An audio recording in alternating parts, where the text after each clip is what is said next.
We're back with another episode of Beyond the Blocks, where we bring you conversations with the people who help shape the sport of track and field.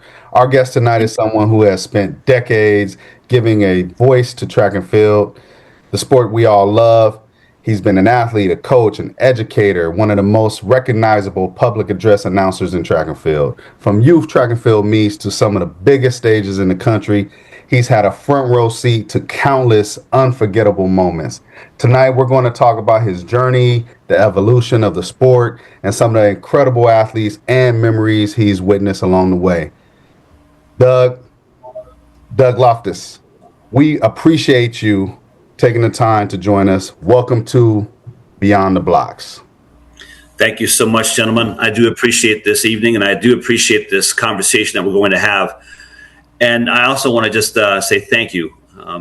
Not too often that you bring a guest like myself into the fold, so to speak, to talk about track and field, where I know that you bring in famous athletes and famous coaches. So I feel honored, and it's a privilege to be here tonight. Thank you. We're glad to have you. No, we're definitely excited to have you here, Doug.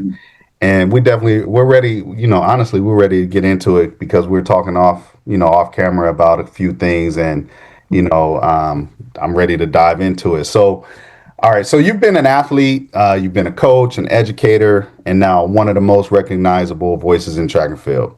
Looking back, how did that journey unfold? Did you imagine the sport would become did you ever imagine the sport would become such a big part of your life? That's a great question. So when I competed at the collegiate level, I thought, okay, I'm going to move on to become an educator, and I'll continue doing my career. And it wasn't until maybe, in the mid 90s when I became a track coach at a high school in Orlando, Florida. The state track and field championships were held in Winter Park, Florida, which is a suburb of Orlando.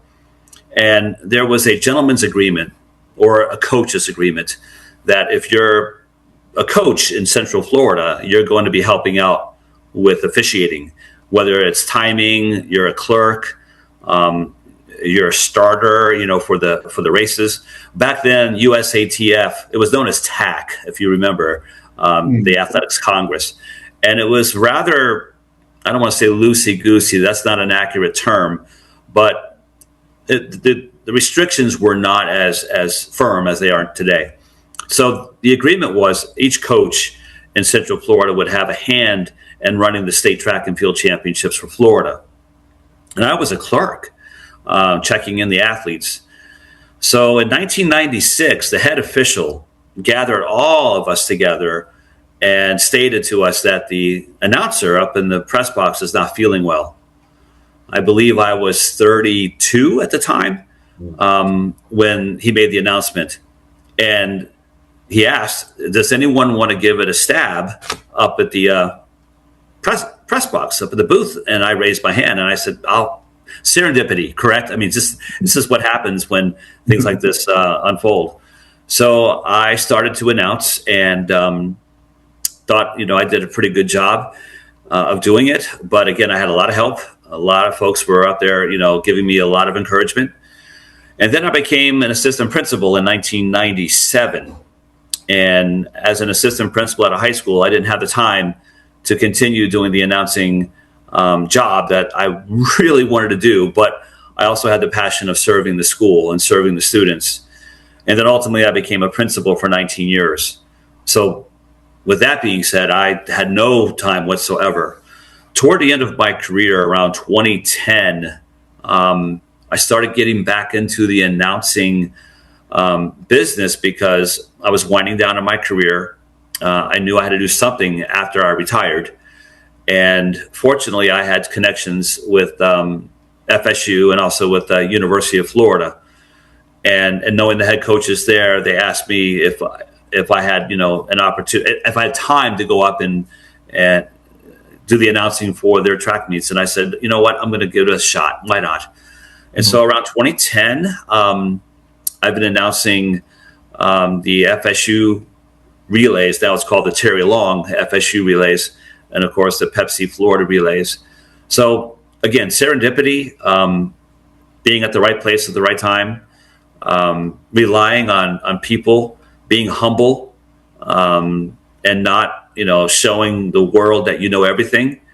One of the things that I've noticed that young announcers are dealing with right now is the fact that they go up into the microphone and they become extremely excited about the event, and yet there's no depth. There's no research. And one of the things I learned as an administrator was doing extensive research on grades, school grades, performances with teachers. So that helped me with the transition from being an administrator to becoming an announcer at the collegiate high school level. So I think that really helped me with the transition phase. Plus, I also have a very understanding wife, extremely patient. And she knows that I do travel pretty much all around the Southeast and up in the Midwest as well. Mm-hmm. And I have to say this, if you don't have a spouse that's there to support you, then this would not be working. And I would always tell my wife, if this is not something that is working in our relationship, I am more than willing to take a step back or even just cut ties altogether, because our relationship is much more important than announcing a track meet. And and of course she was like, Doug, you don't need to pull the wool over my eyes. I know that you still want to announce, so you do what you need to do to make yourself happy. Just make sure that you come home safe. And that's why I love her so much. And we've been married for 34 years. So, dang. Shout out to the wife. Yeah, I was gonna say, man, find some wife, find a good thing. There you go. Absolutely. And she's an amazing person, and she doesn't travel with me because she loves to, be in the big cities. And as you know, some of the major universities are in small towns, especially in the Southeast. Mm-hmm. So she'd rather go to New York City or rather go to Boston or Chicago. But she'll let me be and let me do what I need to do to continue what I'm doing as the announcer for a specific track meet. Mm-hmm. That's great. What's pretty cool about that is, like, being an announcer for a track meet, you got to have a lot of energy, you got to have a lot of passion, and like you said, you got to accumulate a lot of data about, not only the sport, but the athletes, the coaches, the programs from within. But like, what could you say to up and coming aspiring announcer that could, help them elevate their status as an announcer who's kind of like getting their feet wet? Like, what kind of advice could you give to a person like that? There are a couple of things that I can share with an up and coming announcer. First and foremost, research, and more research. The more research that you have, the better. You may not use all of the information in front of you because of time constraints, but at least you have it in front of you. That is your go-to. Mm-hmm. The second thing is you want to make sure that you don't become too hyped, because then you're taken away from the athletes that are speaking on the track. If it becomes about you as the announcer, then what will happen is the athletes will be second fiddle. Okay. And the third thing is you want one of the things that I learned as a young announcer back in the day was you want the event to breathe a little bit. If you are talking so much throughout the event, it becomes to the point where you watch the Kentucky Derby and you listen to the announcer and he's talking throughout the entire race. Now, I get that because that's part of the showmanship, because it's just one race. But when you have a multitude of races throughout the 14-hour day, you're going to have to take a break and then let those breaks give the event some time to breathe. So the research aspect of it, don't hype it up so to the point where you become the central focus, and then let the event breathe. And I think those are the three things that I can share. I think it's pretty good advice. It's sage advice that I was given when I was starting up. Don't let it become about you, because it's not. It's about those athletes that are speaking for our sport. So. I have to say, as a parent, as a coach, and as a track fan, when I'm at a high school or a college meet, I appreciate that. I appreciate when they're knowledgeable and they're giving us stats on, just introducing this person and then talk about like what they've accomplished. I think it's great. It especially frustrates me when watching the collegians. Like for example, my daughter's team. There'll be some athletes that may have like won nationals or this or that or whatever, and it's like they just gloss right over like any of the kids. Honestly, that I'm knowing the fan of, but it's just kind of frustrating. But it does. Besides the frustration part, it makes the experience much more, I don't know, satisfying or gratifying or whatever. Especially like we just in California, we just finished the state championships, but all along that path, going to all those meets, it was just so great hearing all these accomplishments of all these kids when they're being introduced, and it gets you so much more excited. Like, wow, this person and that person, that person, that person, they're all racing right now, or they're all jumping Yeah, or whatever. yeah, It makes it mean more, you know, and it gets you more into it. absolutely. You know? And the fans become engaged, Mm-hmm. right? So when they see or hear the announcer giving stats about this particular athlete, that particular fan is going to look at that lane, Mm-hmm. or look at that thrower, Mm-hmm. or look at that jumper. Because one of the things that, again, when announcers are giving out statistics, it's always important to have more than enough information in front of you. You can handpick or cherry pick what you need to pull out of the research to make it engaging for the fans. And believe it or not, some athletes will say, we heard our name over the PA system, and we didn't realize we were that good because of all the information that we were providing over the speakers. I can tell you one of the most gratifying experiences, and I know this may be a question down the road. One of the most gratifying experiences is when I see a freshman or a sophomore in high school that has never heard his or her name mentioned over the intercom at school or at a track meet or anywhere.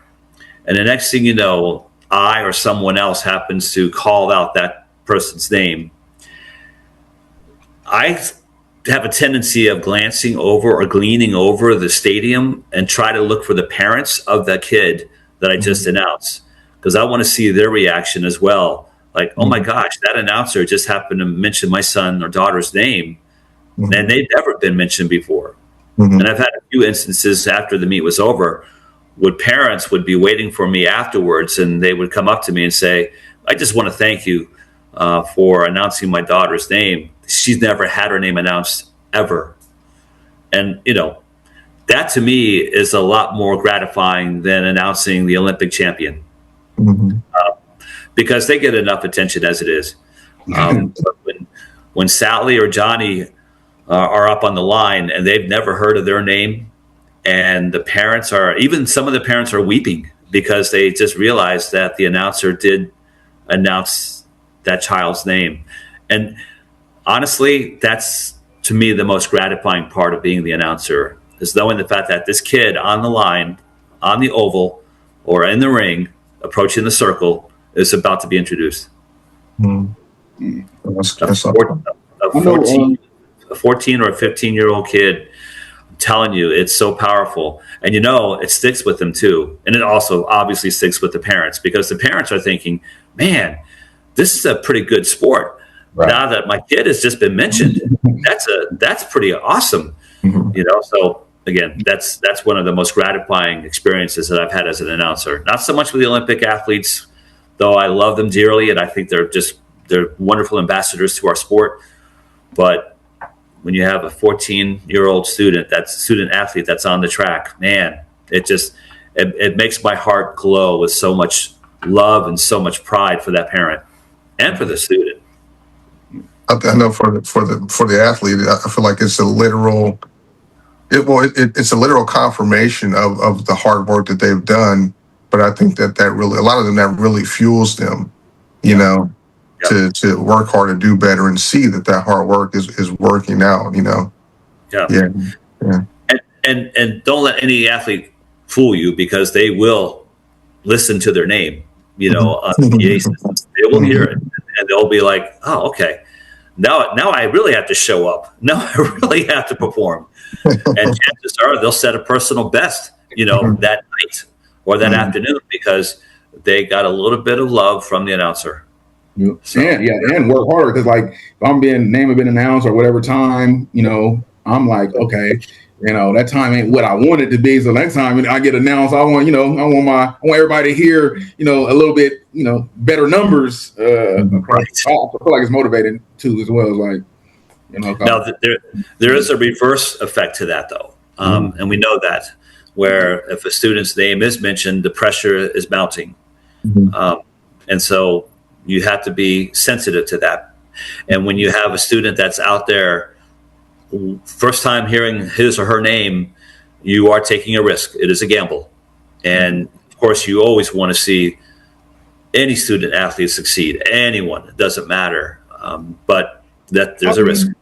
Yeah. So how do you, as an announcer, like you said, because you talked about research and knowing what's happening. So like if you have a meet, similar to like the meet you were just at, the Under Armour Nationals, and going into there, okay, I have Cameron, what's her name? Cameron Daly. Yeah. Cameron Daly. And then who else was there? Somebody else there. There were so many great athletes that were there. Melanie. Hamilton.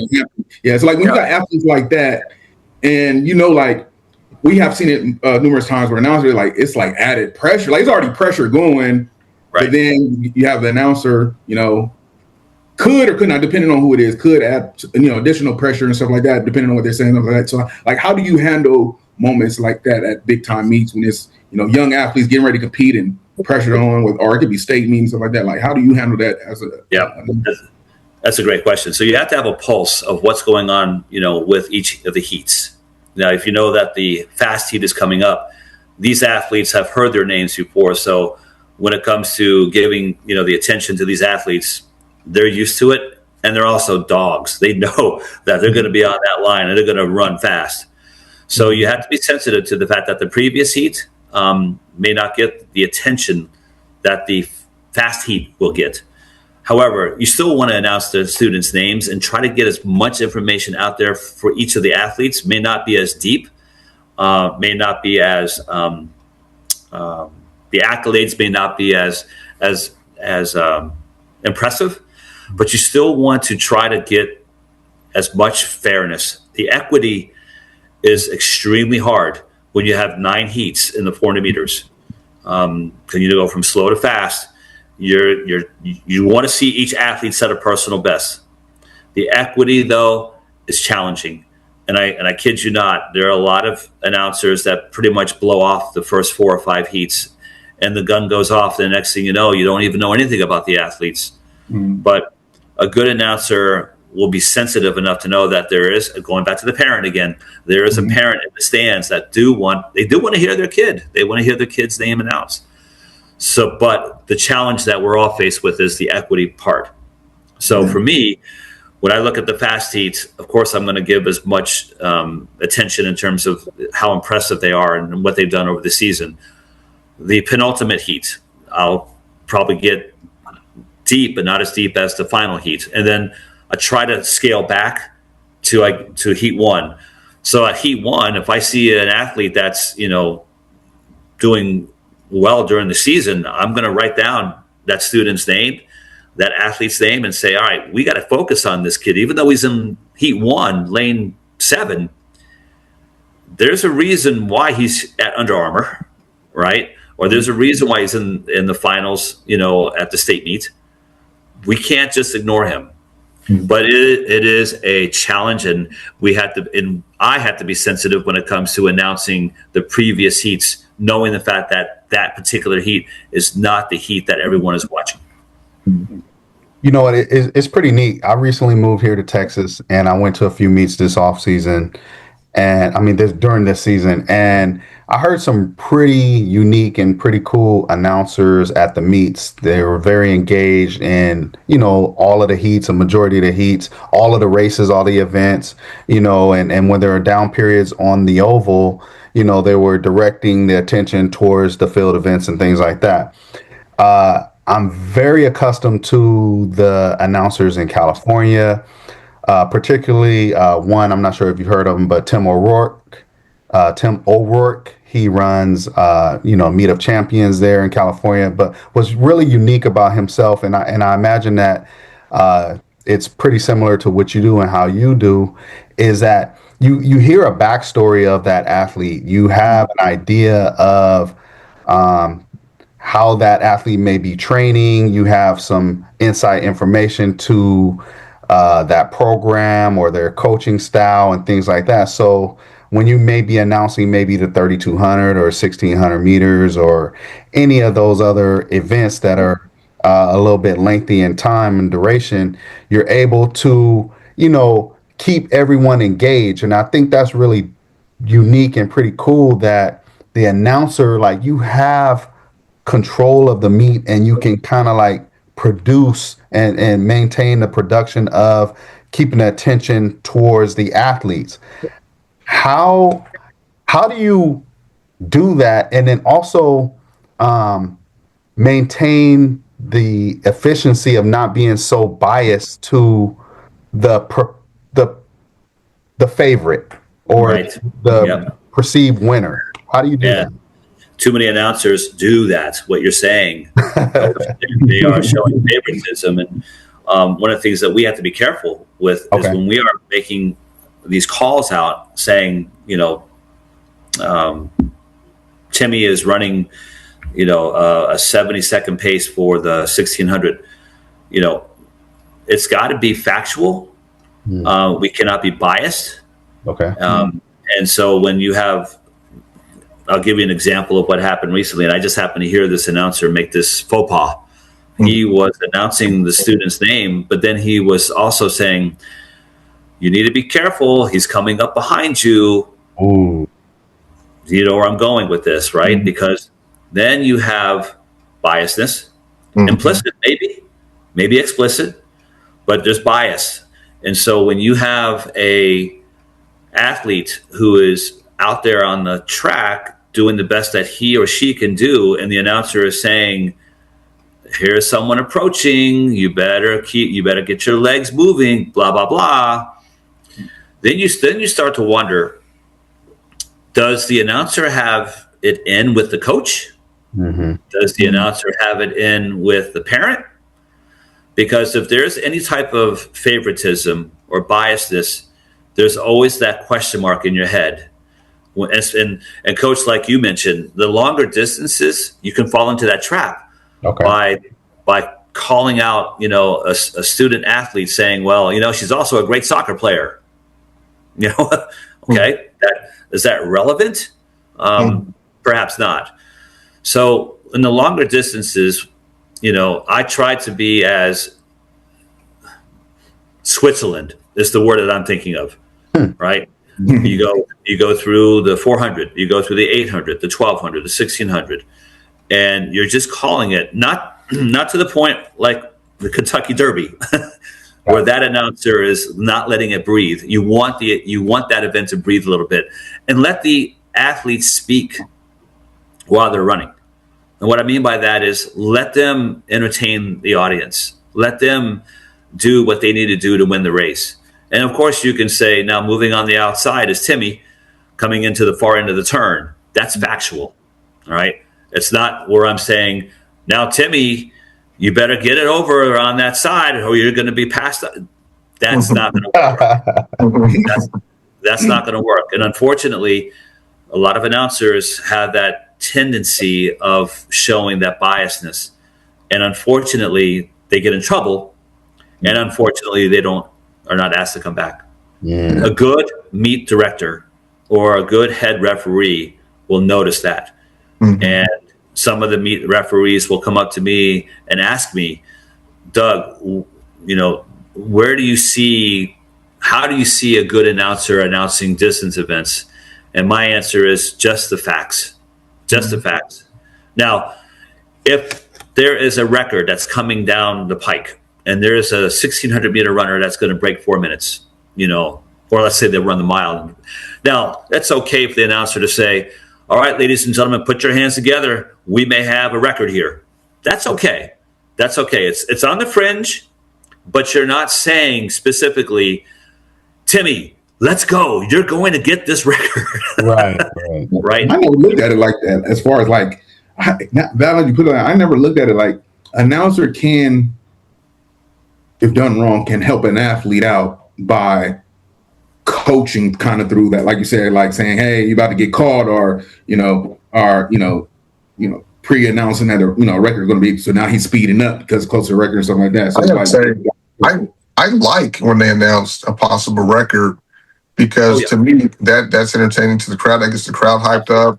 I've seen people stand up, start cheering, going crazy, cheering that athlete on, and we wouldn't even know about it had they not announced it. And the kids running their heart out trying to get it. So I don't see anything wrong with that.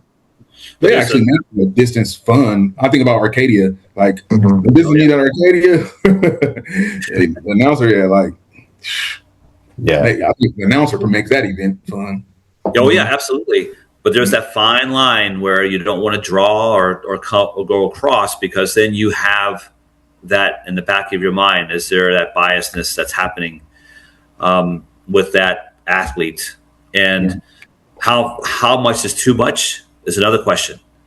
Because if you start getting into the nuances of announcing by claiming that this kid because he ran 11 seconds in third grade, right? That is something where you are pushing the envelope a little bit, because the audience, like I mentioned, 90% of the audience, the fans that are in the track and field stands, are very knowledgeable, and they're going to question the announcer and ask, why is he talking about Timmy when he ran 11 seconds in third grade? That has nothing to do with him running the 100 or 200 today.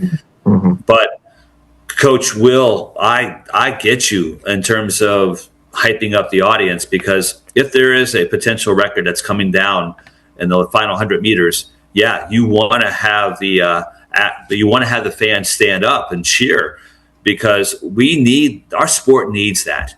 Our sport needs to have that type of energy, because when we watch it on television, it's a completely different animal. It's a completely different world.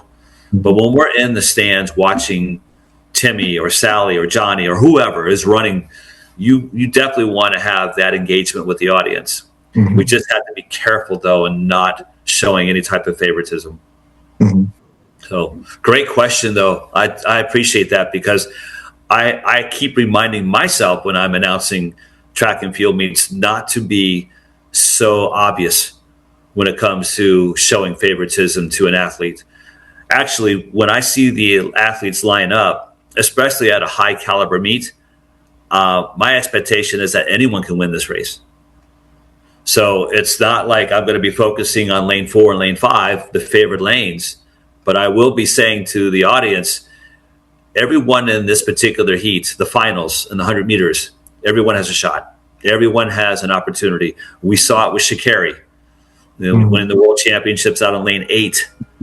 Right. So we have to be cognizant of the fact that when you're seeing the athletes on the oval or in the circle, everyone has an opportunity to win the gold. So that's one of the things that I've learned over the years. And there was an announcer that I used to listen to all the time when I was a kid. You might know the name. His name is Dick Enberg.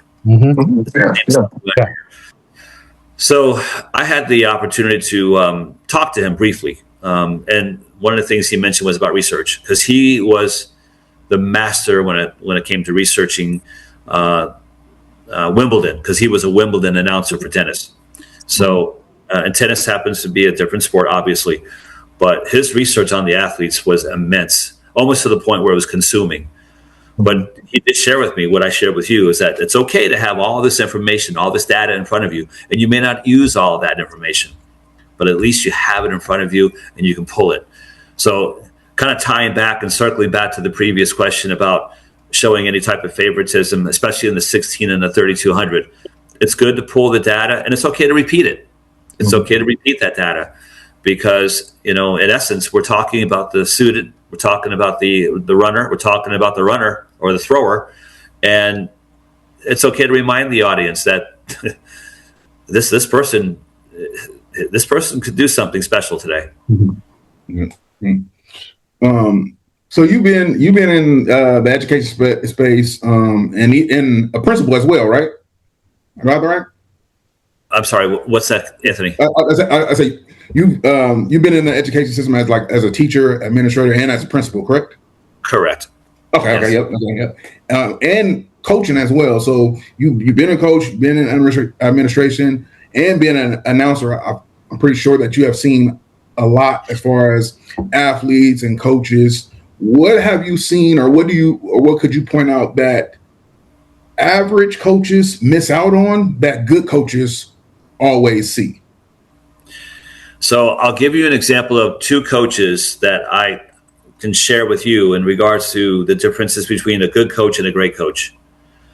A good coach has good relationships with his student or her student athletes. A great coach not only has a great relationship with the student athletes, but they also have great relationships with their parents. So when the parents are making a trip up to Athens, Georgia, you know where I'm going with I pretty much gave the coach's name away.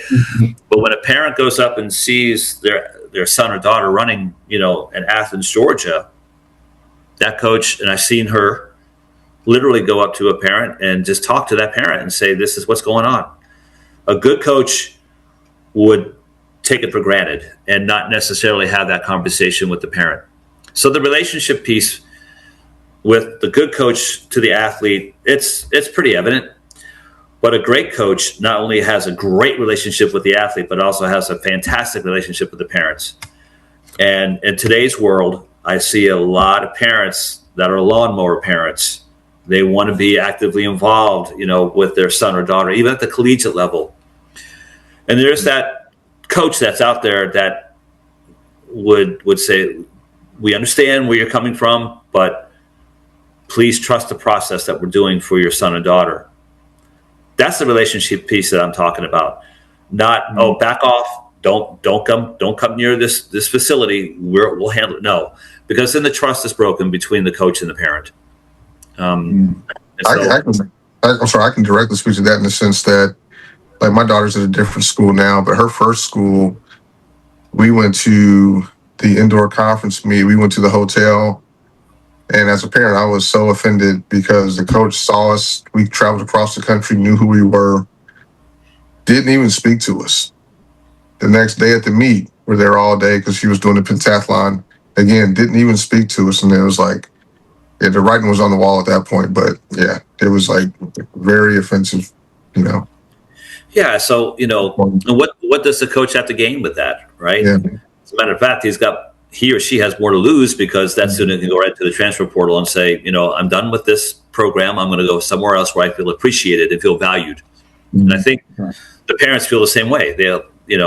I know that if the parents have a bond with their child, whether it's high school or college, that conversation is going to occur at the dinner table. And that conversation will be honest, and it will be something that needs to be said. I think a lot of coaches miss the boat on that. They don't quite understand. And there are very few coaches that have that fantastic relationship with the parents, where the parents not only trust the coach, but they also trust the process. They also know that the coach will contact the parent if something is going awry with the student, whether it's academics, injuries, boyfriend, girlfriend situation. That coach is well aware of what's happening with that student athlete. And that conduit, that relationship piece, that conduit is so firm that the parents, the athlete, and the coach have this triangulation relationship together, where the nucleus of this relationship happens to be the student, happens to be the young man or the young woman. So that's one thing. I can say that's one thing I appreciated about when my daughter was at Georgia is that I felt like they didn't have to be, communicate or call, whether good or bad. But one thing I understand, I think that's one of the things that was a deciding factor too is, as a parent, you want to just be able to go to sleep, knowing that your kid's all right. But Carol, she was good on reaching out, good and bad, and the assistant coach as well. So and then at the program she had now, I feel the same way. Like I can just pick up a phone call and call Illinois and be like, hey, like, how's things going, so like that. So I'm glad how you distinguish like no, it's just not about the kid, but for great coach, like it's going to be both because, sometimes as a coach, you're not always going to be able to get through the kid. You might need the parent, right? So, it's a marriage. Like we all need each other and stuff like that. So I was just thinking too, I'm sorry, I was just thinking too, like I want to clarify. So when I was talking about my family in the hotel and at the meet, not only were we there, but we were there with our daughter, with their athletes. So they see that you can put two and two together, that this is the family, whatever. But it's so disappointing. But to Anthony's point, it's a different situation. My daughter's now in Illinois, and like these guys know, and I have a great relationship with the coaches, and we talk all the time. The head coach, the assistant coaches, and it's amazing. It's like night and day. And my daughter is so happy there as well, and she's excelling and doing well. But it really makes a difference, like all the way around. And to your point, Anthony, too, about feeling safe and knowing your child is taken care of. You can sleep well at night. So I 100% agree with that. And I'm sure Petros and Carol have spoken to their staff in regards to how they need to operate with the parents. So it's not just a rogue coach that's doing his or her thing. There is an alignment that the head coach, like Petros or like Carol or Mouse at Florida, that the coaches are in sync with the head coach when it comes to the philosophy of working with the parents and also working with the athlete. So basically, when you're talking about, coaches that are good, dime a dozen. The great coaches are the ones that have that pulse of what's going on with their athletes and having that conduit, that relationship piece with the parents. So what would you say to that coach who, like, they want to have that relationship with the parent, but or vice versa? It could be the parent, vice versa. What would you say to the parent or to the coach who one of them wants to have that relationship, but the other one is just kind of like, hey, like, the parent could be like, no, it's just my way and you don't know what you're doing, or vice versa. It's like the parent may be doing too much and not letting the coach, what would you say to that? Well, first and foremost, the coach needs to do some vetting on the family to make sure that there is no issue when it comes to what you're talking about, Anthony. Because when the parents do happen to usurp, the coach, then that's the foundational problem. So the coaches have to do a lot of vetting. And I know a lot of coaches, what they'll see, and I know that you've talked about this. I'm sure you've talked about this in your previous podcast. Great coaches will see how the athletes interact with their parents, and great coaches will see how they interact with their teammates. So when great coaches see that, they may not be the fastest, they may not be the strongest, but they will fit their model. They will fit the program.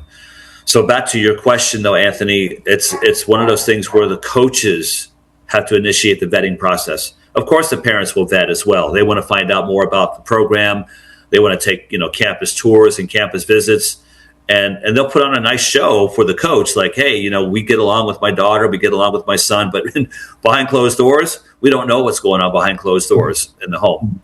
But that's where the coach needs to do their homework to make sure that they're not bringing somebody in that's going to cause not so much the athlete, but the parent that's going to cause problems.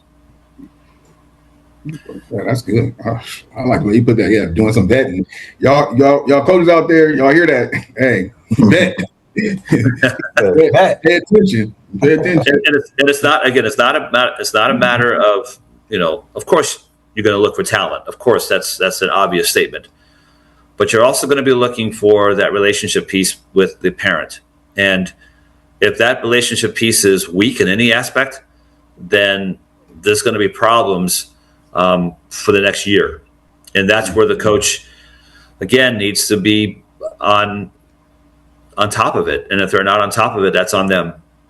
And honestly, that's on all levels. I mean, that includes high school, that includes youth programs, youth clubs. I mean, it can mess up your whole relay.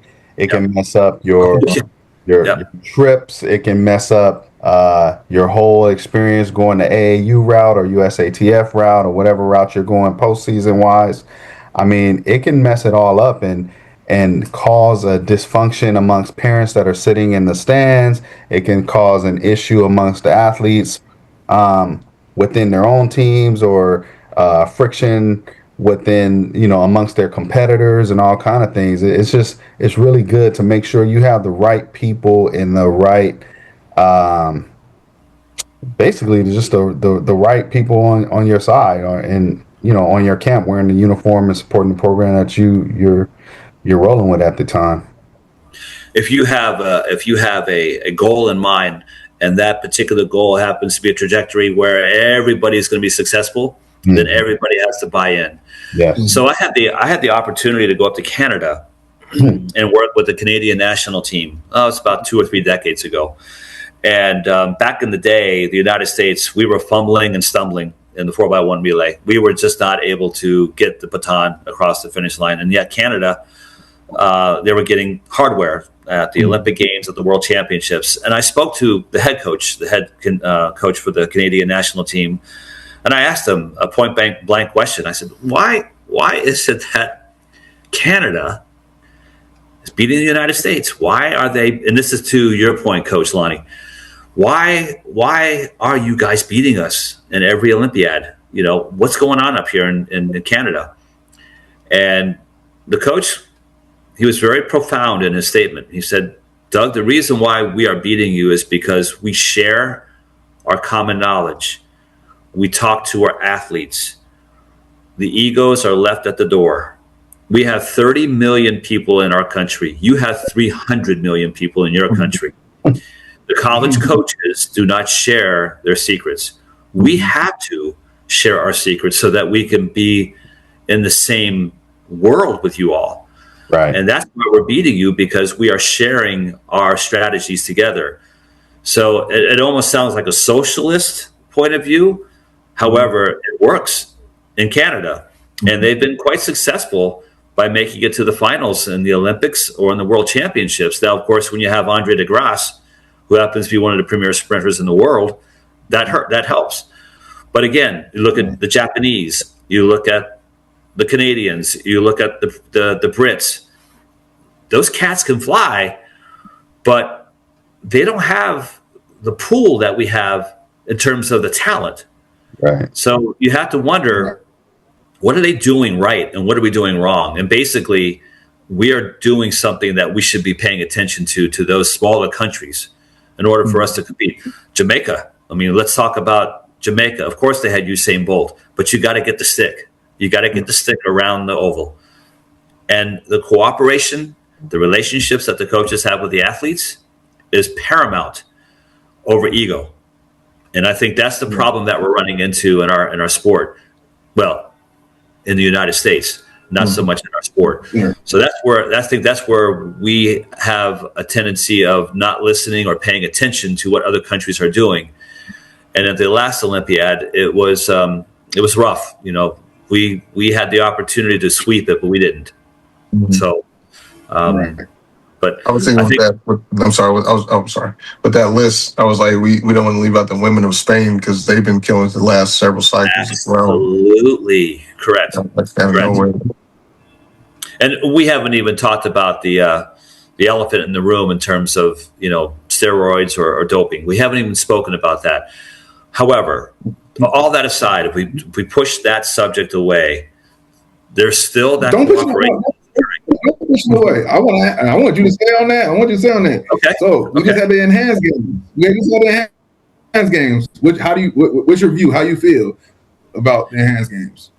Well, unfortunately for me, for watching the track and field performances over the past decade, I've seen an exponential improvement. Now, I am not going to go out on a limb and say that all the athletes are juiced, because I can attribute to the technology, I can attribute to the shoes, I can attribute to the coaching. So there are a lot of factors that are involved, but I cannot discount the fact that there might be some athletes out there that are juiced.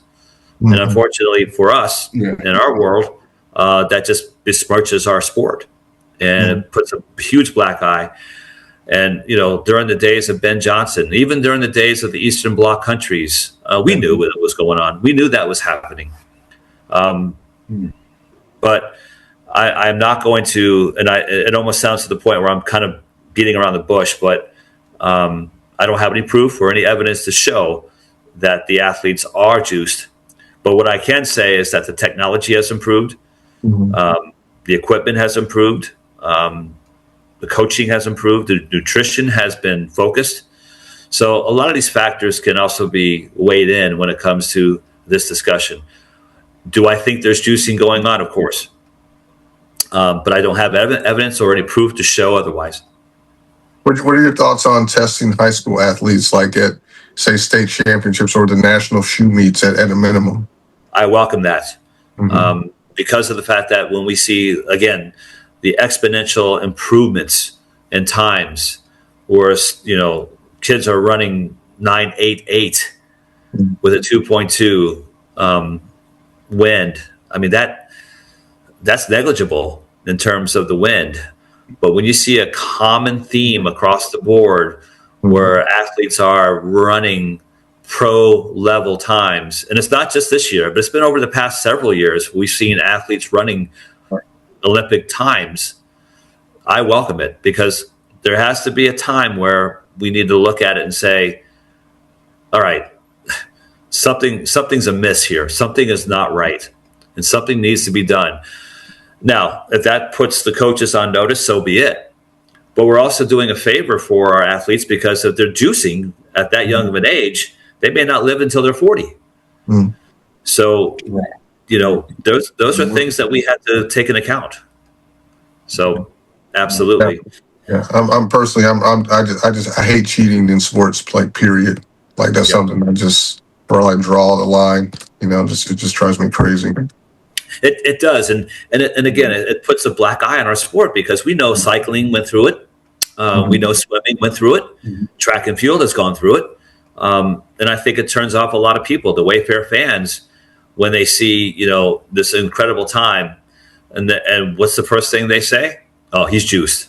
Oh, he's this cat ain't he's not running 9.88 without some sort of assistance. And unfortunately, that seems to be the dialogue that we're hearing, and that's disheartening. Yeah, and I definitely think that on all levels they need to test. I always feel like we're always going to be a step behind because there's always scientists and people that are very innovative trying to get around of it. What I'm noticing too is on the high school level, we're seeing a lot more, and I'm not trying to cause blame, but we're seeing a lot more Olympic level athletes turn coaches. And I always was a firm believer of like them Olympic coaches, like they've been on that high level where they know how to push the envelope. So they know like, hey, you do this or take this, it's going to push you further. They're just a little bit more knowledgeable because they've been through it and stuff like that. So I feel like they are, whether it's cheating or not, they are pushing the envelope with their athletes. And I think that's why we're seeing all these crazy fast times. It's just because they just know. It's kind of like the Canada analogy. They know something that they're just not sharing. And, it just hasn't been, just been revealed, yet. Like I just read a story last night that this guy did a study on the athletic passport. So he was try to figure out how can I test the theory of seeing if my levels change. So he was microdosing with EPO, but just little varies. And then he found somebody in the UK to do the test. And based on he did an 11-week study. During that 11-week study, he took his blood every week and sent it off to the labs. And based on his numbers, his athletic passport would have passed doing microdosing. So let's circle back a little bit in terms of the announcing portion of this, because this is an interesting segue. When I'm up there announcing a track meet, and especially at a collegiate level meet, and I see world leading times, especially at the SEC championships, or even at the NCAA indoors, even cross country, where I announced the NCAAs. When I'm announcing the races and I'm seeing these incredible times coming through, I don't think about that. it's interesting. It's for me, I'm looking at the actual performance and I'm thinking, wow, what an incredible performance this was. And it isn't until maybe the next day where I reflect upon the race. I start to wonder, like, was that really a race that was unaided, or was that race amplified or enhanced by some means? And so so in the moment, I am not even thinking about what the backstory is of the athlete. I am thinking about, I just saw a world leading time today. And I'm going to announce that. I'm going to make sure that the audience is aware of the fact that this young lady happened to run 54 seconds in the 400-meter hurdles. And that is now a world leading time. But I am not even considering what is happening behind the scenes. I'm thinking about that moment of what I just witnessed. And I've seen some pretty incredible performances over the past 2 decades. And not once have I ever thought about wondering, gosh, what I just saw, I wonder if that person is juiced, or I wonder if he's enhanced. But that doesn't come to play, because I am so into the moment of the actual performance. Again, I want the athletes to speak, and let them speak on the oval, or let them speak in the circle. So what do you think some of the repercussions should be for an athlete or a coach who gets caught cheating, like, with drugs specifically? So I don't necessarily want to go by the book in terms of the WADA or the USADA methods. I think there needs to be a thorough investigation of not just the coach, but of the program. So it may not be the coach that's acting individually. There may be an outside influencer that's causing the athletes to run incredible times. So the investigation needs to be comprehensive. Now, in terms of the punishment or the consequence, of course, I think there needs to be a ban, whether it's a 3-year or a 5-year ban. I think depending on the frequency, that needs to be considered. I also need to look at whether or not the athlete was coerced in taking it. There may be a possibility there where the athlete may have done this voluntarily, because money does talk. And when you're over in the European circuit and you're making some nice cash, that athlete may have done this voluntarily, maybe not. So there's so many things that I would definitely consider before placing a ban or even a criminal charge. I think the investigation needs to be so comprehensive, but the obstacle that we're running into that is funding. Who is going to investigate? Who is going to take the step forward by doing this investigation? But I believe that a ban should occur. But I also need to be cognizant and be aware of the fact that this athlete may have been coerced in taking this particular drug. Case by case, absolutely. But I also need to be aware of the fact that we don't want this to become a prevalent issue in our sport that we love so much. So a ban for sure, absolutely. 3-year, 5-year ban, but it's got to be deeper, because it may not just be the coach that's doing this. It may be someone who is the owner of a program, or maybe someone who happens to have a lot of money invested into a particular club or to a particular school. So there's got to be a lot more involvement when it comes to the investigation and when it comes to the process itself. So I hope that hit them where it hurts. Hit them where it hurts. Yeah. Restitution.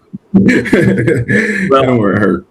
But again, depending on who is sponsoring the club, or it may not be just a coach.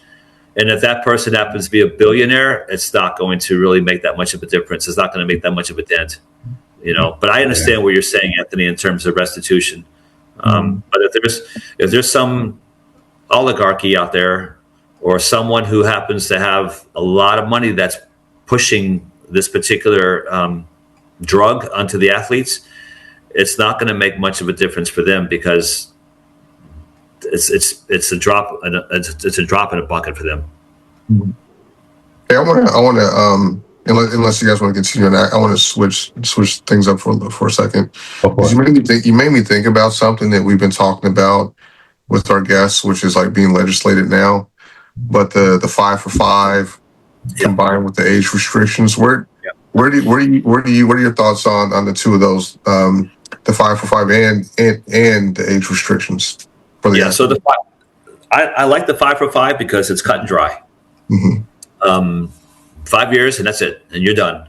Mm-hmm. The age restrictions, I'm not a fan of it because you have athletes that are coming over from other portions of the world that are 27, 28 years old that are freshmen. They're grown. They're ready. They're ready to run for their country. And yet we are giving them the training, we're giving them the technology, we're giving them the coaching to become better in their craft, and they go back to their country to represent. So I'm not a fan when it comes to having older athletes competing. Yeah. Okay. Though I do understand the fact that the pressure is on the coach because they want to keep their job and they want to look at the athletes coming overseas that will make an immediate impact, which brings to the point about development. Development of athletes is no longer a thing, unfortunately, at the D1 level especially. Athletes that are coming over are already developed. They've already had their coaching, so to speak. They've already refined their craft. They're coming over already making an immediate statement no matter what event. You see it across the board.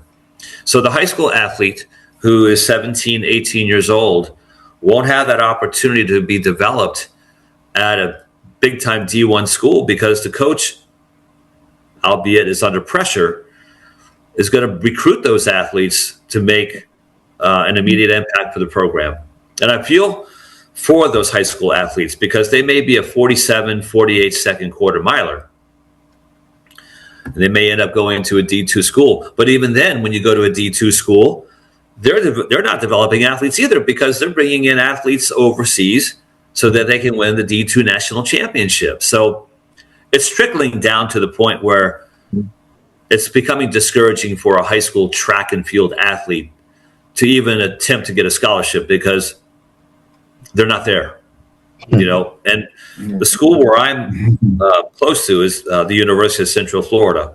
Now, when I speak to the coaches there, they're in the Big 12 and they're trying to keep up with the BYUs and they're trying to keep up with the Texas Techs, and they're struggling. And I know that the coach is trying to bring in athletes from France and athletes from Spain because she has to, and because the pressure is mounting on her.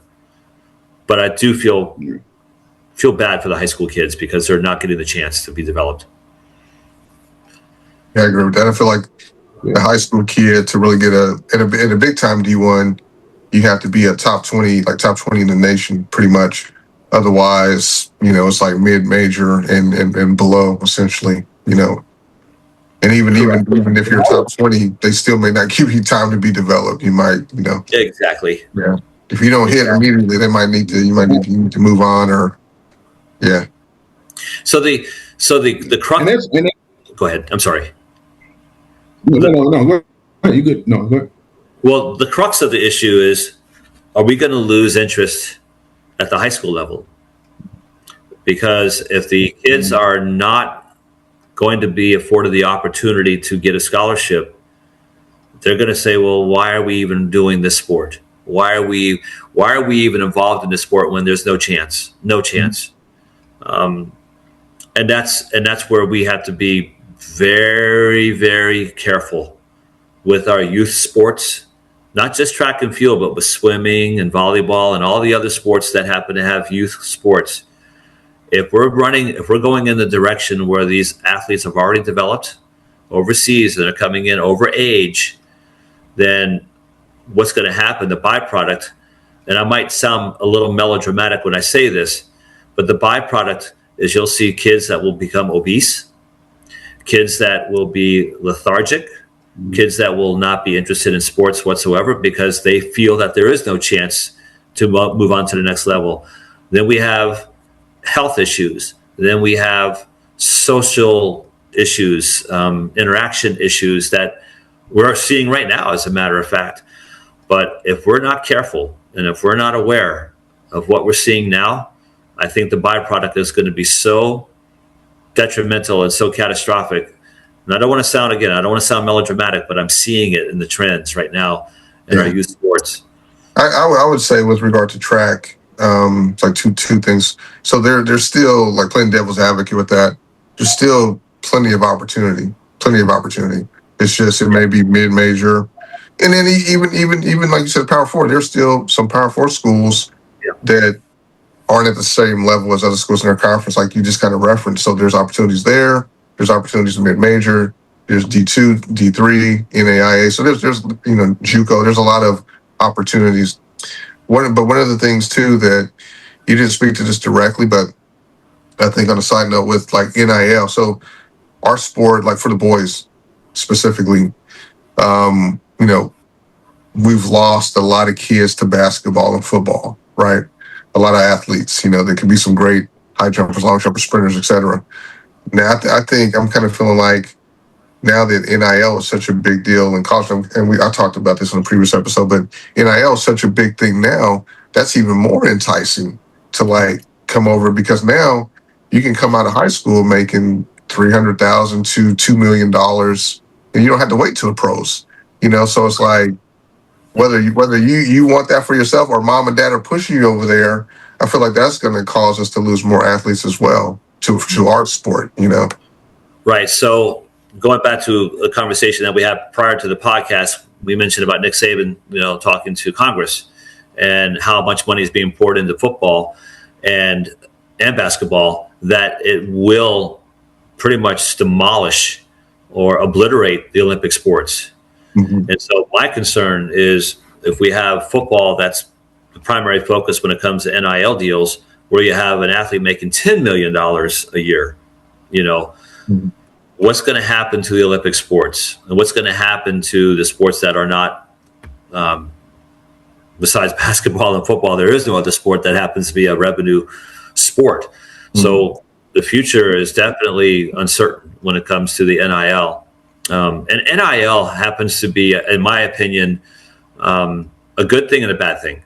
A good thing in the sense that you have athletes now that are able to stay an extra year if they want to, knowing the fact that they're going to get paid for what they're doing.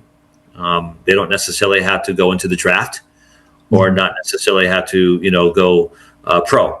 So that's a good thing. So you have an extra year or two that you can start investing and create your own wealth. The bad news about that is that the human nature is that we're greedy. And so when we're looking at an NIL deal from one school and we're thinking, well, we can get a better NIL deal at another school, then there's no loyalty, there's no trust. Mm-hmm. And on top of that, where's the motivation? Is it about the money? Probably is. So there's the angel and the devil when it comes to the NIL process. And I can safely say that right now I'm seeing more and more NIL deals that are causing our sport to become pushed down to the floor. And we don't need that. We need to have our coaches step up and speak to Congress. We need to have our high school coaches speak to the local and state senators. We need to have our college coaches speak to whomever. There needs to be a voice. And I'm glad that Nick Saban spoke today. I'm glad that he was brutally honest when he spoke to Congress about what's happening in the sport of football and basketball. But that could be for another conversation that we can have. So I think it's neat that you've seen various generations of athletes come through this sport. And, the definition of success has changed over the years. And, speaking about, the elevation or the progress in regards to technology and coaching and the shoes and things like that. But what do you think that's been good for track and field, like in general? Like when you go to a meet, you recently went to the Under Armour meet, and you've been to several of the conference championship meets over the last few weeks. Like, what do you see that's really good right now? What's clicking, and what should we stick to? I think one of the things that I noticed, which was salient, especially at the SEC meet, when the athletes finished the races, back in the day, we used to, when I ran for Florida State, Florida was our arch enemy. Okay. And so when we finished the race, we would taunt each other. Now I see empathy. I see empathy. I see camaraderie. I see collegiality. When the athletes finish the race, now there are certain outliers, and I know you've seen them on YouTube, where you see a relay performance and one team happens to taunt the other team, but that's few and far between. But when you see a hurdler or a sprinter coming across the line, they may showboat and beat their chest and so on and so forth. But 5 minutes later, they're shaking hands, and they know that they just ran against the best in the world. I see that more so now than what I've seen in the past. So the camaraderie, the relationships that they have with each other, even though LSU is competing against Alabama in track and field, and they may hate each other on paper, but it's not like that, though, when they cross the finish line. There's a lot of empathy. Because when you think about it, track and field is not a game. You train, right? And so you're training for a sport. You're not playing track and field. And so, therefore, the athletes that are coming across the line are showing a lot of empathy and also appreciation, because they helped each other out setting personal bests in the race. Right.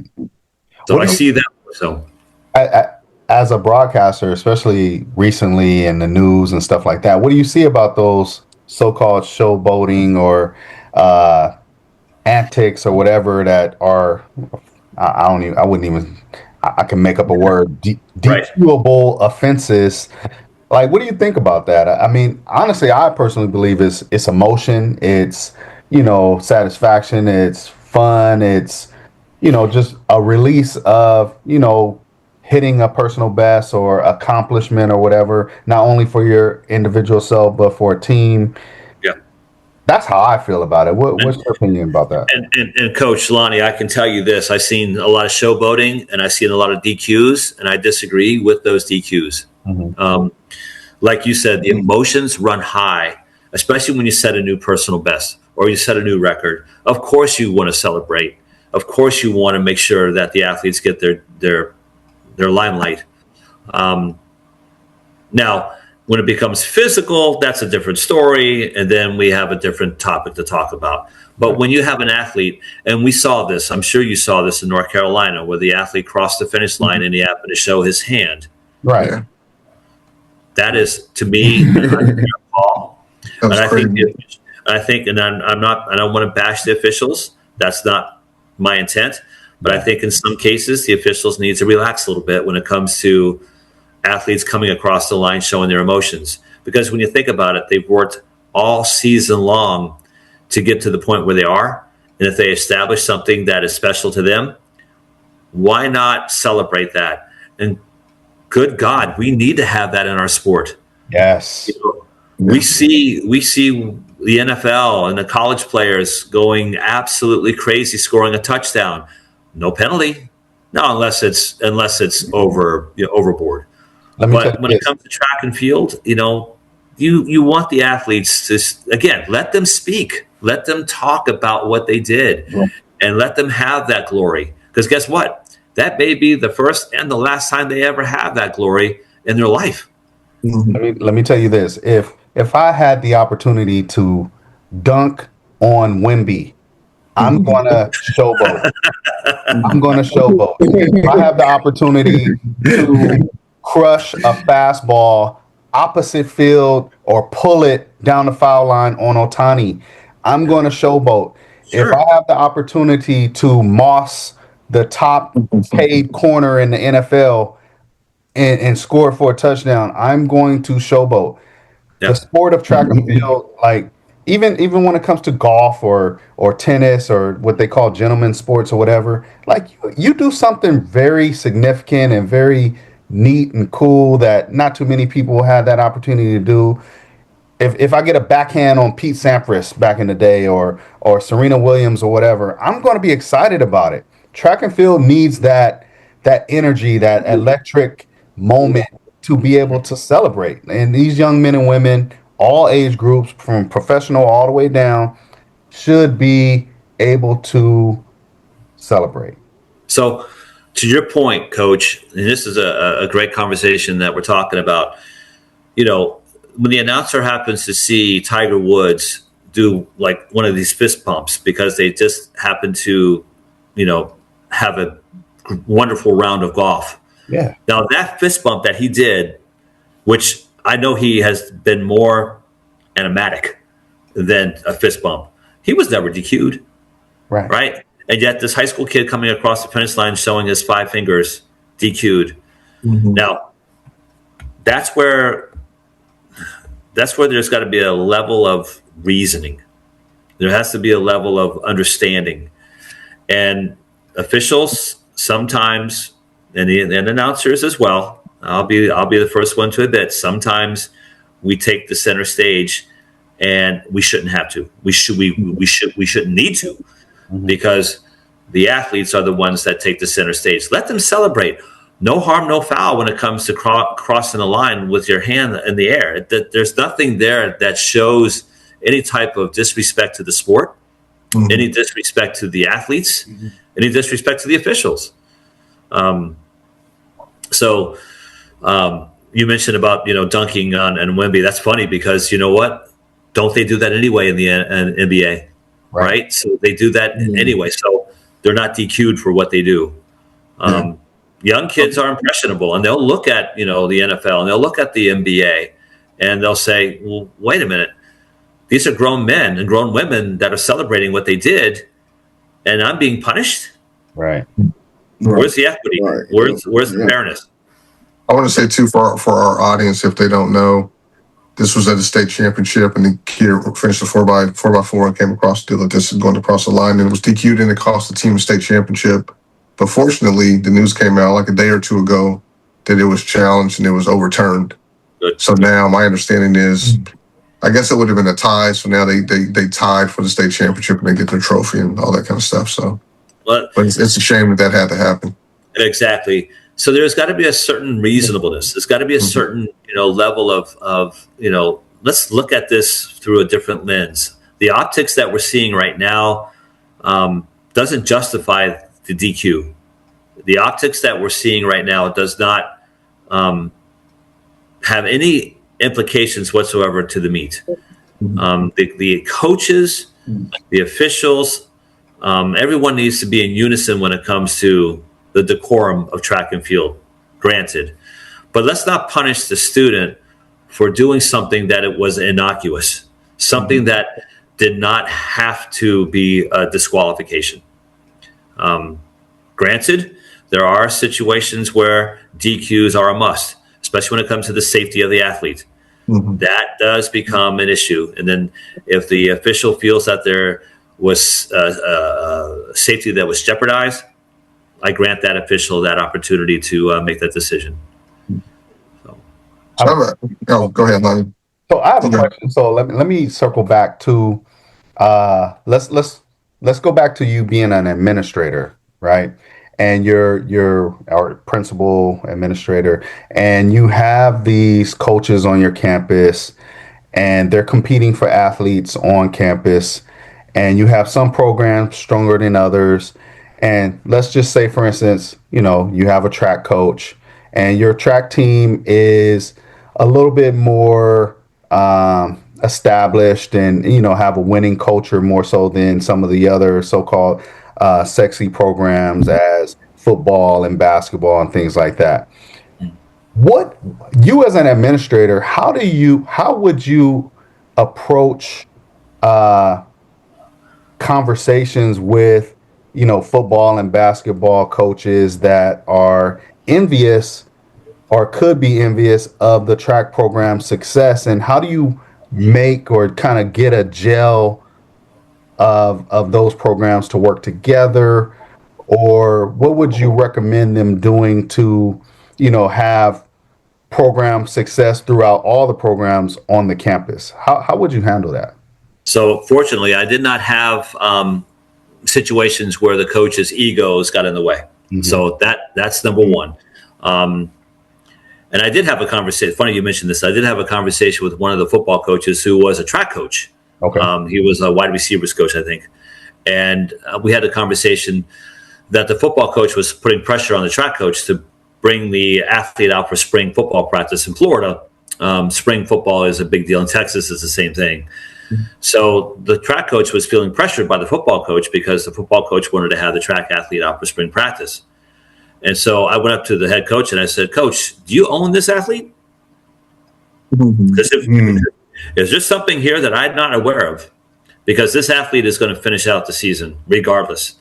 Now you can pick up after spring ball, and you can have that athlete work with you over the summer without a football in his hand, because that's an FHSAA rule that you cannot have any type of equipment out there in the summertime, because there is a certain time of the year when practice officially begins. So you cannot have a football unless they belong to a 7-on-7 organization, which is a different story. But having that conversation with the head coach, he realized that, what he was doing was a mistake, because that young man happened to be one of the state champions, or he was second. He was runner up in the 200, and he was a great runner.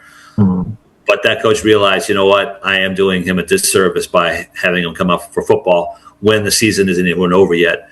So I've had the fortunate opportunity of not having too many of those conversations with the coaches, but I've had conversations with other principals that have had issues similar to what you're talking about, Coach Lonnie, because football at my school we were not successful in football. We were terrible, right? So our track program was phenomenal. So the football coach, I think, with the fact that the cards were against them, the stack was against them, and knowing the fact that, our school was going to be on the map because of track and field, not because of football. And I came from a program, my first head coaching job came from a program where we were the program on campus, and Coach Will was on the staff with me. And at the time, it was very difficult to, try to tap into the administration and, and just try to work with them, and it was more of like they were trying to play catch up to the rest of the league, and we were on top of the league as a track program and elevating as a state power / national power, and we felt the tension, from those other programs, like, oh, you're having, too much access to the athletes, you have too many athletes, and trying to tell the kids what events they can do and how often they need to be in the weight room with football because they need to get bigger and things like that. But that wasn't our problem.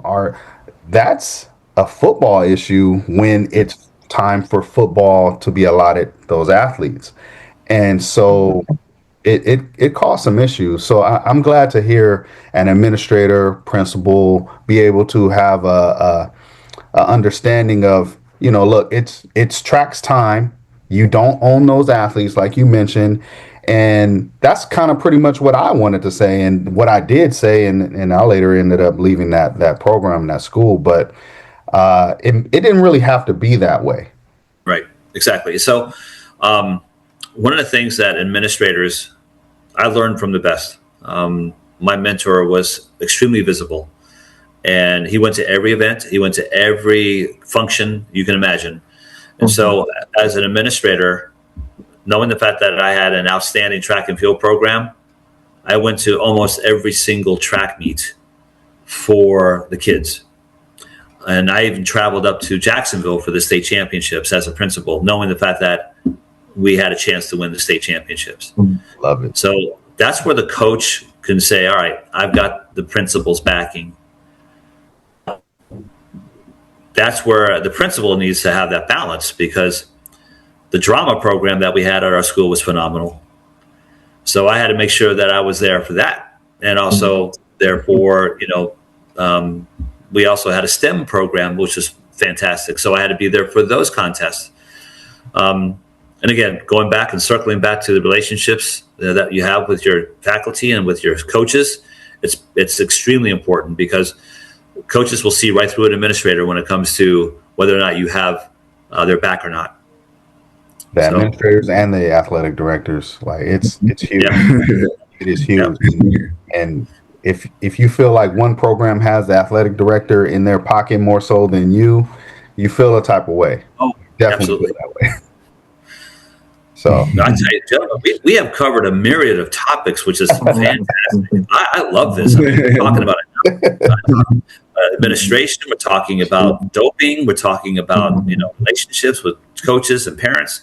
This is fantastic, and this is something I'm hoping that the listener or the viewer can take away from this conversation, because I'm taking away a lot based on your questions. Your questions are just fantastic. Beyond the blocks. Yes. Hey, I want to bring it back home, and get back into your announcing, and with regard to, you've been doing it for a long time, and you've covered a lot of events, high school, college, maybe more. I don't know what other levels, but is there an event, a performance rather, or an athlete? Like, what is there one thing that stands out the most that like just blew your mind when you were announcing it and watching it and calling it? So I'm going to go a little bit off tangent here. In the state high school track and field championships, we also have the wheelchair and the adaptive races. This young lady who qualified in the wheelchair division for 4 years, her senior year, I kept up with her in terms of her times. And she was doing the 200 meters in the wheelchair. And I think her best was like 55 seconds. And that's an arbitrary number. But what was important about this particular race was that it was her senior year. And everyone knew of her because she was, in the newspapers, and everyone was following her in terms of her accolades.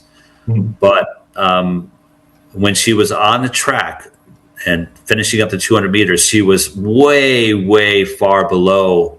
I mean, she was going to set a personal best.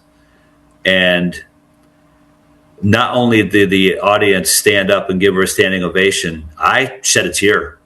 It was one of those things where I'm like, how fortunate are we to watch this athlete, come across the finish line, setting a new personal best after competing 4 years at the Florida State track meet, and getting all the love and the attention that she deserves.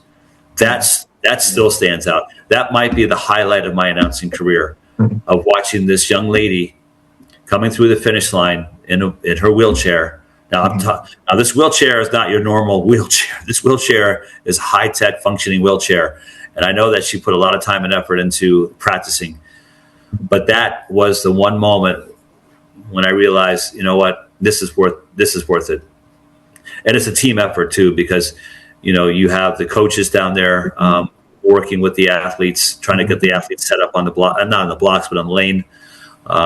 You got the timers making sure that the camera is at the right angle, because the wheelchair is coming in at a lower angle than normal. So a lot of this was a bunch of moving parts and pieces. But boy, I'll tell you what, Coach Will, when she crossed that finish line, it was an emotional feat for me. Awesome. So, yeah. Thank you. What can you tell me, like, you're doing a meet on Saturday? Like, what does that Friday or that week looks like for you, like leading up to that meet? Like, I'm curious. Like, are you studying? Are you like sleeping? Like, I'm just ready. Like, I'll do this in my sleep. Like, what does that look like? So in front of me right now, I have 3 monitors. One for the timing company that's going to be giving me the entries. I have my Google Drive where my notes are. And then I also have my websites, like my Tila Stapaja, World Athletics, TFers, whatever I need that's in front of me. And I go back and forth and I switch, with my monitors.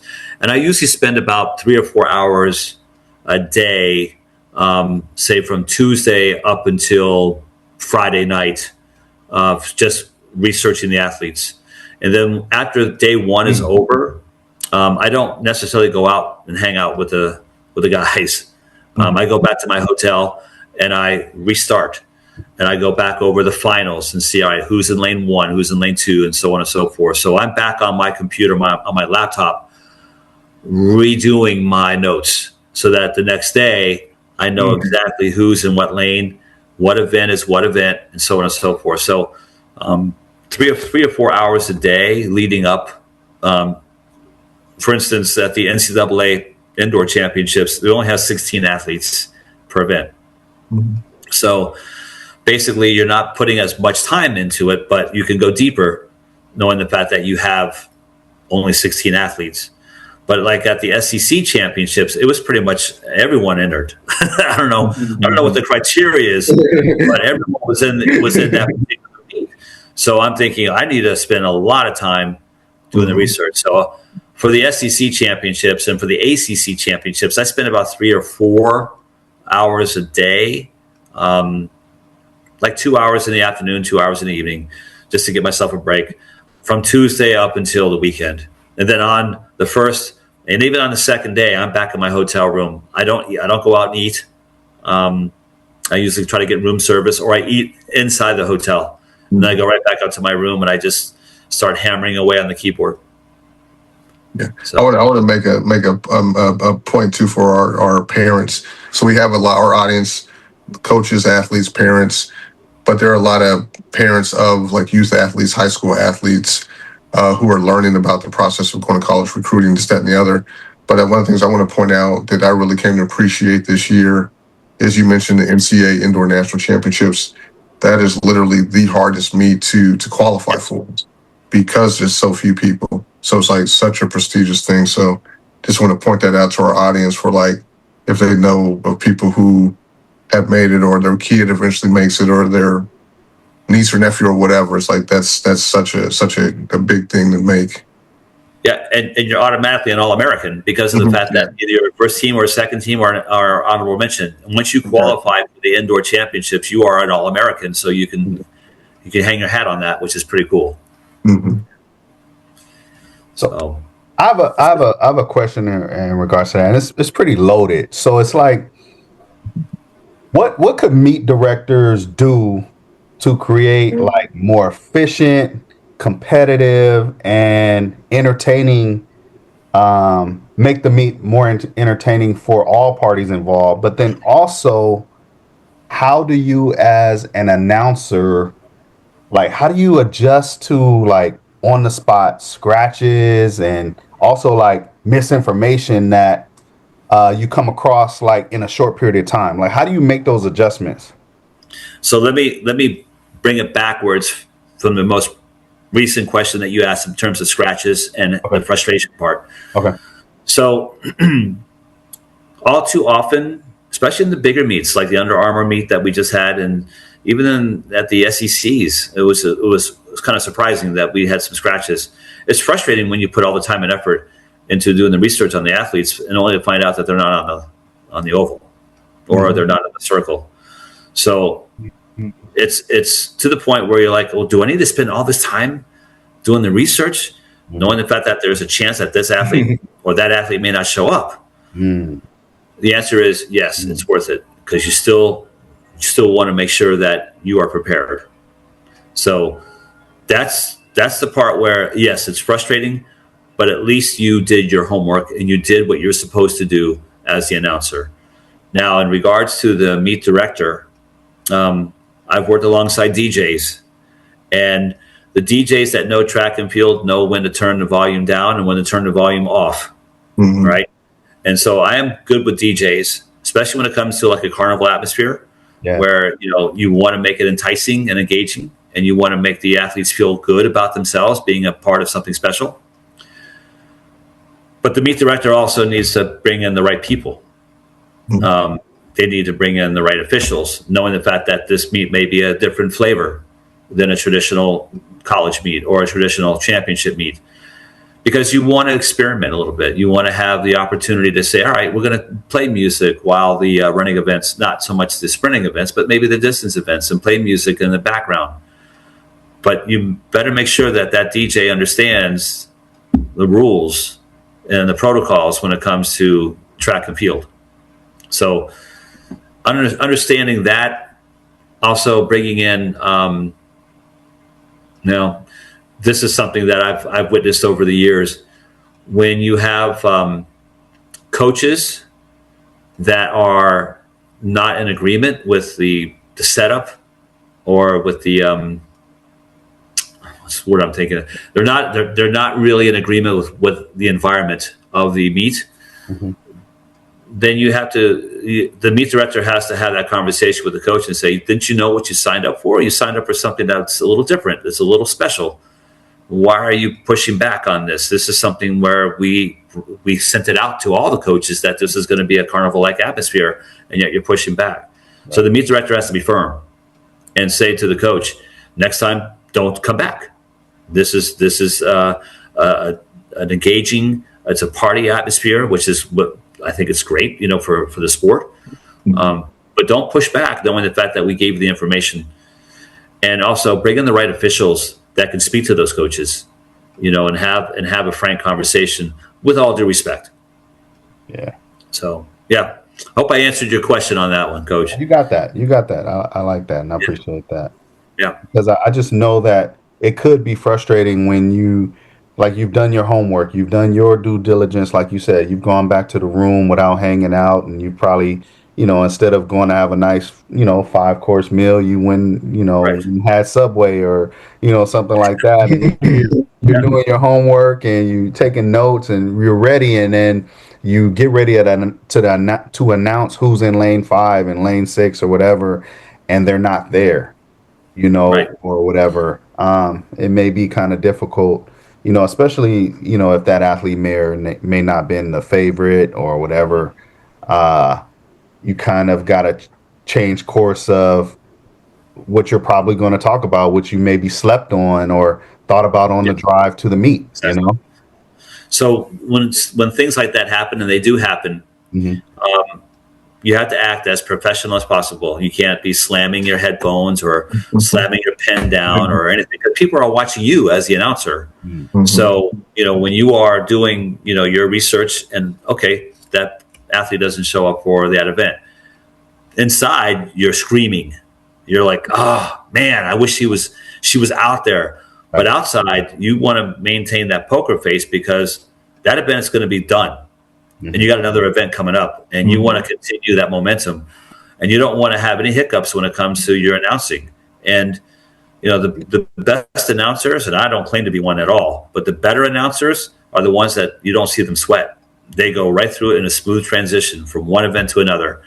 And yes, inside, I know internally they are going crazy, and they're just downright mad. Right. But their professionalism outweighs their feelings. I got a question for you with regard to the recent SEC Outdoor Championships. How many decathletes did you study for? That's a great question. So here's the interesting part of this.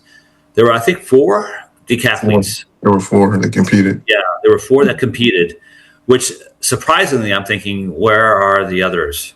Well, evidently they've already had their marks and they've already qualified based on previous meets. So these 4 athletes that were competing in the SEC championships were trying to get a qualifying total point score to make it to the East region or West region, depending on what school, and then ultimately make it to Eugene. But yeah, only 4 athletes in the decathlon were competing, and I believe there were 11 heptathletes that were competing at the SECs. So there was definitely an imbalance in terms of the number of athletes competing in the multi-events. Yeah, so I didn't check, but so you knew coming in that there were only 4 listed as entered. Is that correct? I did, and I even questioned the meet director. I said, am I reading this correctly? Because I'm thinking 4, but I'm almost positive there are more. Yeah. And it wasn't the meet director so much. It was the timing company that I spoke to. And the timing company said, yeah, what you see is what you see. And so basically there were 4. Yeah. And I believe the one kid from Mississippi State, Reflar, he was the one who was trying to get that qualifying point score to make it to East regions. So he is from France. Oh, let me clarify something too. So with the decathletes and heptathletes, they actually don't go to the East region meet. If you're top 24 in the country, you go straight to nationals. And that's based on TPRS, if I'm not mistaken. Yeah, or just the conference meets the last weekend, but But yeah, Chiefers has to puts the list together. Yeah, but yeah, like whatever their score is during the season and the conference is the last chance meet essentially for the multis. And if your score that Sunday, Monday night, if it's in the top 24, you go straight to nationals. Yeah, you don't even go to the regional meet unless you're trying to like practice or maybe do an individual event. So I wish there was a different ruling on that, because it could be a matter between first and second place in terms of the team scores. Mm-hmm. If you have decathletes and heptathletes competing at the conference championships, you could have that heptathlete win it out and get 10 points for your team. But ultimately, those athletes are competing in individual events as well to get points for their school. So I understand their reasoning why they don't want to have the heptathlon and decathlon if it's already been scored in the previous weeks. Well, okay. So that's unless I'm incorrect. So I know it, like, say out here in California, I think there's a Mountain West or something. They do theirs. They have a combined events meet. That counts towards conference, and then they have regular conference. But the other schools, the was it SEC, the Big Ten, these other major conferences, the Power Four conferences, you if you want to score, it's not pre-scored. You compete at the conference, and for points, in the multis, and that's it. So yeah, it's not pre-scored. Yeah. It's not pre-scored, correct? Mm-hmm. Yeah. But again, I'm just thinking from a purist standpoint, wouldn't it be nice to see the decathletes and the heptathletes competing for their school at the conference championships? Yeah. Yeah. I've never seen anything like that before. That's crazy. Out of 16 schools, there's only 4 athletes. So, right. Yeah. Right. Yeah. It was a little weird. That's for sure. Mm-hmm. But it doesn't negate the fact that they're not talented. They were extremely talented. The winner for the heptathlon was from Vanderbilt, and she's from Latvia, and she was a Latvian national champion in the heptathlon. So, yeah. So, like, pronouncing names as an announcer definitely has to be. I was hoping somebody would ask me that question. Definitely has to be challenging. I'm certain of that. How much preparation goes into announcing these, unique names that you really don't want to butcher? And it goes back to, like, in the beginning of our segment of, like, you're listening to these, you like, having a parent come, thank you for saying their athlete's name and things like that. But, like, how challenging has that been for you? And what's been, like, the most challenging situation that you've come across? So when I announced the indoor championships in Birmingham, way back in, I think, 2016, there was a thrower from Virginia, and he was from one of the African nations. And I went up to the SID for Virginia, and I asked him, I said, I'm trying to figure out how to pronounce this young man's name, and I don't want to butcher it. And his response, which was shocking, his response was, I don't know how to pronounce it either. and so you rely on your SIDs, your sports information directors, to give you the information.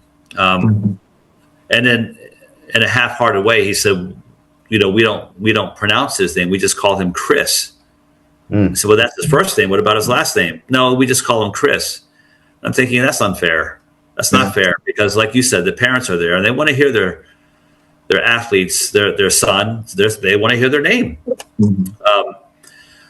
When it comes to preparation for the names, I do the following. I try to go onto the websites of the school.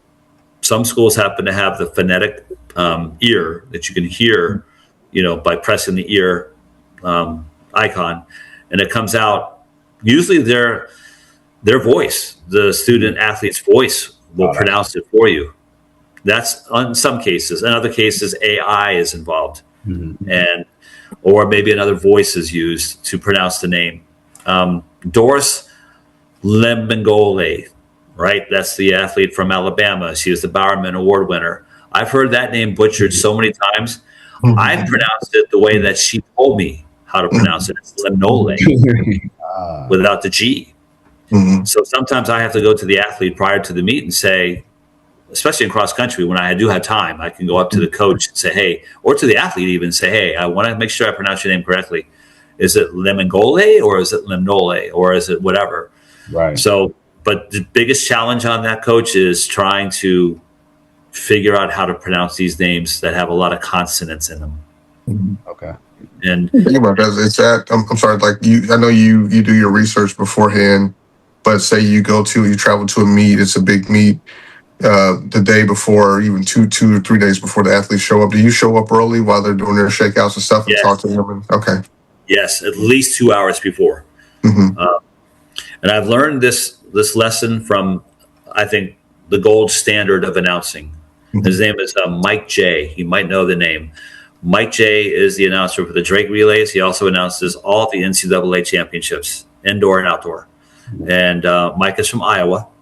And, one of the best professional developments that I've ever gone through, and I did professional development as a high school principal, but I learned so much from Mike in terms of preparation and how he was able to get there 2 or 3 hours in advance to get his set up ready and to talk to coaches, talk to athletes, and be ready for the meet. So when that name pops up, Mike J, he in my opinion, he is the gold standard. He's done the Olympic trials. He is, of course, the NCAA championships, which I've had the honor to work work alongside. So definitely he's, I follow his model. So shout out to Mike J. And then Mike I have like, I don't know, this might be our final question, but we were talking off air, and I want to make sure we get this on air, on camera. For young or up and coming people who want to be a meet announcer, who are interested in that, or for the ones who have gotten started with their local, like, high school meets or whatever, but say they want to kind of go to the next level or raise their profile so they can see what opportunities are out there.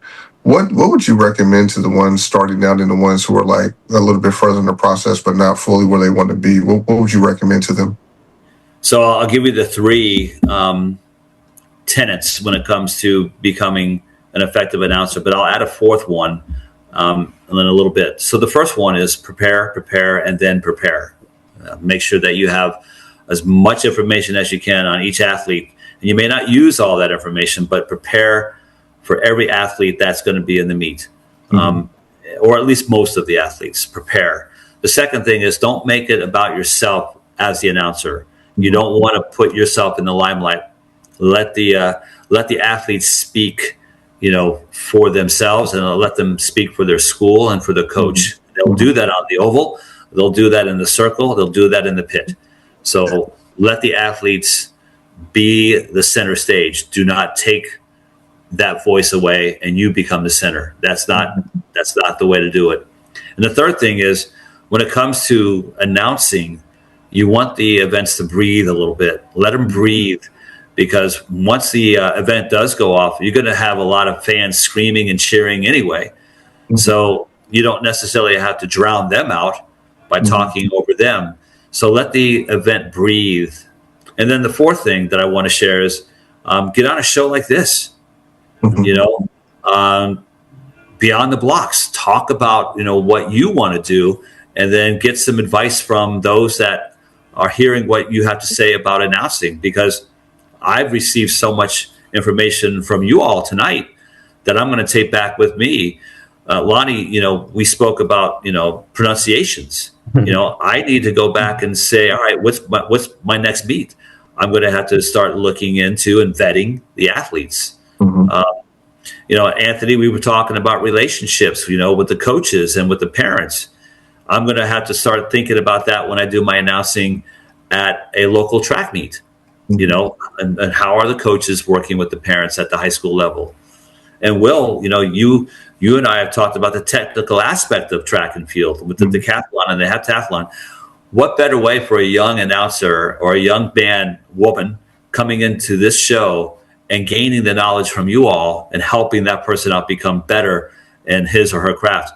I'm an old dude. I'm 63 years old, and retirement is coming around the corner. So someone's going to have to take up the slack and take the proverbial baton, so to speak, and run with it. So, that's my fourth piece of advice, is to get on a show like this and get the sage wisdom from you all. It's important. It's vital. Hey, Doug, I like what you did right there. You went from like lane 1, lane 2, lane 3. That was an announcer type of situation you did right there. I like that. I felt like I was in school right there to learn how to announce. I was locked in, me by myself, Anthony, Will. I like what you did right there. I don't even know if you did that, but it was That's right. So Coach, exactly. So like in our previous conversation, like when the performances come through, I don't even think about the backstories. I just announce it. So what you just saw, you caught me doing something that I didn't even know that I was doing. So thank you for that. I appreciate that. I like that. Yeah.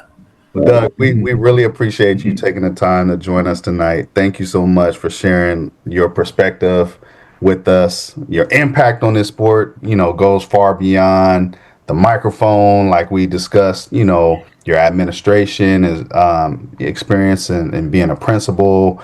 We're grateful for everything you're doing in track and field currently, what you've done before, and just discussing the relationships that you have with multiple people. I think it's pretty cool for our listeners to know that, and I know Anthony and Will definitely value the time you spent with us, and it's been really cool and refreshing as well. This perspective has been pretty awesome for us. Well, I back at you, and I appreciate the fact that you gave me the opportunity to speak, and also the opportunity to impart a little bit of wisdom about what we need to do to improve our sport. But also the fact of the matter is that you allowed me to have the freedom to go to different directions to talk about my career. I'm humbled and honored. Thank you. And where can our viewers and listeners, find you social media wise, or at the next track meet? Like, how busy is your summer going to be? Yeah, so my summer is going to be a little slow because I'm a grandpap now, so I'm going to be spending some time with my little one. But I will be announcing the Veterans Golden Age Games. That's going to be coming up. Which one? The Veterans what?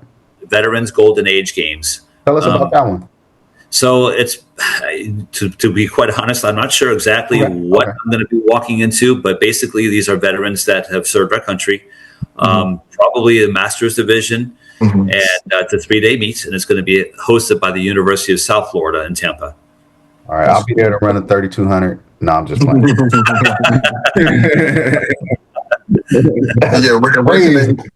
Where can they find you, like on social? Sure. So my handle on Instagram is dloft800. And then for LinkedIn, it's Douglas K. Loftus. So is it 800 because you ran the 800? Correct. Ooh. Yeah. I see you. What was your PR? PR, Doug?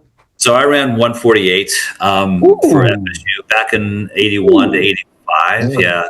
This is before the technology and before the shoes and before everything else that we talked about earlier today. I like how you put that out there too. Before the shoes, before all the other stuff. Yeah. He's like, really, that's a 146 or so. Yeah, seriously. I ran 145. It's nothing. Yeah. I like that. I had the fortunate opportunity to work with some of the best athletes in the country at FSU, at Florida State. You might know some of the names like Walter McCoy, who was a gold medalist in '84 in the 4x4 relay. Mike Roberson was a Pan Am Games champion, also an NCAA champion in the 200 meters from Florida State. He won in 1980, if I'm not mistaken. And there's so many other great athletes that went through Florida State back in the early 80s. And they still are coming through Florida State, but not as frequent. But yeah, I've had the opportunity to work with some amazing people, including you fellas. Thank you. I appreciate it. I love how you stepped it up and you said it with your chest out. I like that. We appreciate that. That's awesome. But honestly, to everybody watching and listening, thank you for joining to support Beyond the Blocks. Make sure you subscribe on YouTube, follow us on Spotify, Apple Podcasts, and connect with us on social media. Our goal has always been to bring you conversations that go beyond the times, the marks, and tell the stories of the people who make this sport special, like Doug. And for Will Humphreys and Anthony Lewis, I'm Coach Lonnie D, and we'll catch y'all on the next episode of Beyond the Blocks.